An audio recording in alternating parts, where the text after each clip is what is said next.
Short-term rentals are back. So today, I'm going to look at Brooklyn on St. Paul Street. Brooklyn was zoned for and built for nightly rentals. But in 2023, the BC government pulled the plug on the whole province. A lot of buyers who purchased here specifically as a vacation rental, they had to pivot to long-term rentals, they had to sell it, or they just sat on it. As you've probably heard, June 1st, 2026, Kelowna is opting out of those restrictions, which means that short-term rentals are going to be permitted again, but you will still need to get a city permit and be registered with the BC government. If you've been watching this building from the sidelines, this video is for you. I'm Mark with KelownaCondos.ca, and you've probably guessed I sell condos. Today, I'm going to do a deep dive on Brooklyn, who it's for, who it might not be for, and why this building is going to be super popular this year. Let's get into it. There are two reasons Brooklyn keeps coming up for short-term rental buyers. The first is concrete construction. Most of the comparable buildings downtown are wood frame. If you're operating a vacation rental, noise complaints from the unit below you are a real concern. Strata fines aren't usually something that you can just pass on to the guest because you usually don't get one until they've already left. Now, concrete, it makes a real difference in a building where guests are coming and going. The second reason, that short-term rental designation itself. Brooklyn was built for this. There are only 6 buildings in downtown Kelowna that allow short-term rentals, and only 2 of them are concrete. Brooklyn is one of them. Now, the real numbers. A 1-bedroom that I just researched is averaging around $426 a night. That's estimated annual revenue around $57,000. A 2-bedroom runs about $512 a night, roughly $71,000 a year. Those are from active listings right now. That income, it goes a long way towards covering your holding costs, especially if you only plan to use it 2 or 3 weeks a year. If this kind of breakdown is useful, hit subscribe. I cover buildings like this one regularly, so you don't have to piece it together from the listing sheets. So let's take a quick look at the layouts. 1-bedrooms are in the 500 square foot range, and in early 2026, they've been listing and selling around $400,000. At that price point, these make sense if you don't need much space when you visit. The 1-bedroom plus den units are going to be closer to 600 square feet. Because this building has a sprinkler system, the den can function as a second bedroom. The last few sales of these were mid-2025, and they came close to $500,000. You get a second sleeping space without the cost of a full 2-bedroom. If space or income is the main goal, the 2-bedroom is probably the right call. Most 2-bedrooms are going to be close to 900 square feet. And in the last year, they've been selling between $550,000 and $700,000. So this video was done in early 2026.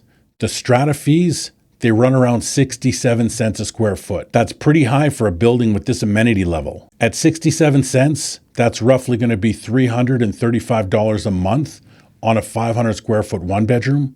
On a 900 square foot 2-bedroom, you're looking at closer to $600 a month. For context, Discovery Bay is a full amenity building that also allows short-term rentals. It has more amenities than I can list here, and it comes in around 60 cents a square foot. Part of that, it might be because it also has more units, so the operating costs maybe get spread across more owners. The 1290 St. Paul building, Seoul, it's closer to Brooklyn in terms of the amenities, and it's also sitting around 60 cents a square foot. Now, Brooklyn, it has a rooftop lounge, and it's costing more per square foot than both of those. I don't have a definitive explanation for why the fees are so high. Part of it likely traces back to insurance or management costs tied to the short-term rental history. But what I can tell you is this: if you're buying Brooklyn as a home to live in, the strata fees are hard to justify. But if you're buying it with the intention of generating rental income when you're not there, the math starts to make a lot more sense. Like I mentioned, Brooklyn's amenities are minimal. On the roof, you have a lounge with a couple of barbecue stations and a fire pit.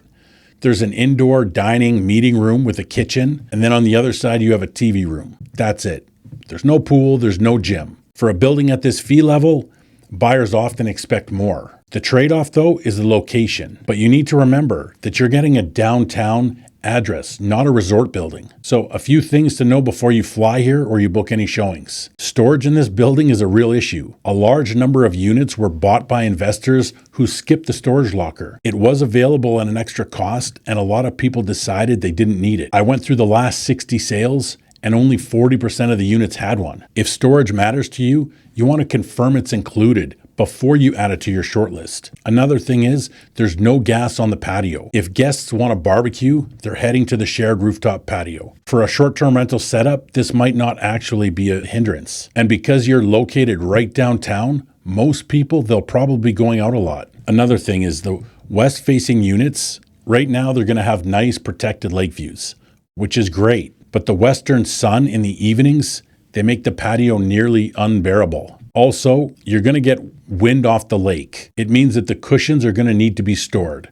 So if you plan on having nice outdoor furniture, make sure that you can store your cushions or that they attach directly to the furniture. Corner units here are going to have a lot more windows. North and east facing corners, you're going to have some view, but you'll also be able to keep the blinds open. South and west facing corners, they're going to run super hot in the afternoon, which might matter for comfort and for cooling costs. And there's one more thing to know about this building, and you'd only know it if you've actually been through the units here. The furnaces are called Magic Pack. This means that one unit, it does both the heating and the cooling. Now, a lot of these units, they've been rented by absentee owners, and the filters, they can get badly clogged. I've seen a few that are completely concave. This means that it's putting a lot of stress on the furnace. And these Magic Packs, they can cost upwards of $12,000 to replace. So even if you skip a full home inspection, I recommend getting the furnace looked at by a pro before you remove your subjects. Brooklyn works best for buyers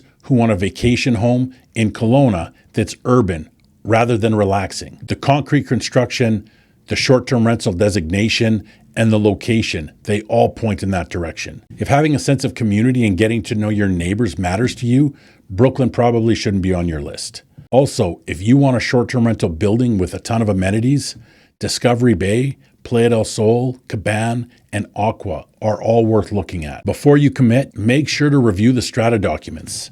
This is the most important thing in a condo purchase, and this is where the truth lives. Rules change, budgets change, and buildings change, so these documents are important. Like I mentioned earlier, Brooklyn is on St. Paul Street, just off Bernard. It's right in the center of downtown Kelowna. This means that restaurants, coffee shops, and Kelowna's nightlife is right outside your front door. You're going to be a few blocks from the beach, Prospera Place, and the Rotary Center. In my opinion, what makes Kelowna's downtown so great is that it was built around people, not office towers. And this is where most of the entertainment and nightlife is concentrated. But there are trade-offs. Bernard Avenue is loud on the weekends. The homeless situation in downtown is something to be aware of. If a quiet, relaxing poolside vacation is the goal, this isn't it. For the vacation home buyer who wants to be in the middle of Kelowna, the location here is a feature. It's not a liability. I live downtown, and I've done a full review of what my experience with my family has been like. You'll find the link in the description and above. So here are the stats on Brooklyn. It was built in 2022. It has 178 units. Unit sizes run from approximately 500 square feet for a one-bedroom